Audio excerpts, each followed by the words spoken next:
জিততে পারলে আজ বিশ্বকাপের টিকিট কাটার রাস্তা আরও একটু এগিয়ে যেতে পারত ব্রাজিলের।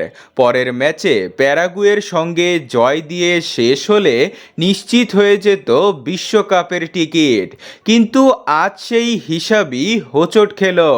বিশ্বকাপ বাছাই পর্বে ইকুয়েডরের বিপক্ষে গুরুত্বপূর্ণ ম্যাচটি গোলশূন্য ড্র করে ব্রাজিল।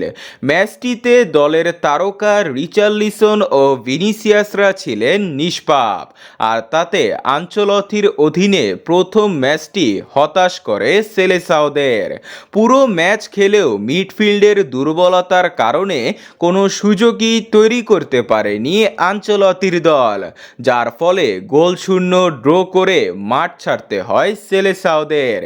এক নজরে ব্রাজিল ও ইকুয়েডরের ম্যাচের পর পয়েন্ট টেবিলের দিকে তাকালে 15 ম্যাচ খেলে 11 জয় 3টি পরাজয়ে 34 পয়েন্ট নিয়ে এক নম্বরে রয়েছে লিওনেল মেসির দল। আজকেও তারা চিলির বিপক্ষে জয় পেয়েছে। তাদের পরে ব্রাজিলের সাথে ড্র করে 2 নম্বরেই আছে ইকুয়েডর। 6 জয় ও 3 পরাজয়ে ইকুয়েডরের নিচেই আছে প্যারাগুয়ে।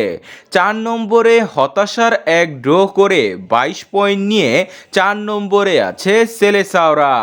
21 পয়েন্ট নিয়ে ব্রাজিলের নিচে আছে উরুগুয়ে। 20 পয়েন্ট নিয়ে 6 নম্বরে আছে হেমাস রদ্রিগেজের দল কলম্বিয়া। 15 পয়েন্ট নিয়ে টেবিলের 7 নম্বরে আছে ভেনিজুয়েলা। 8 নম্বরে আছে বলিভিয়া। 9 ও 10 নম্বরে 10 পয়েন্ট নিয়েই আছে পেরু ও চিলি।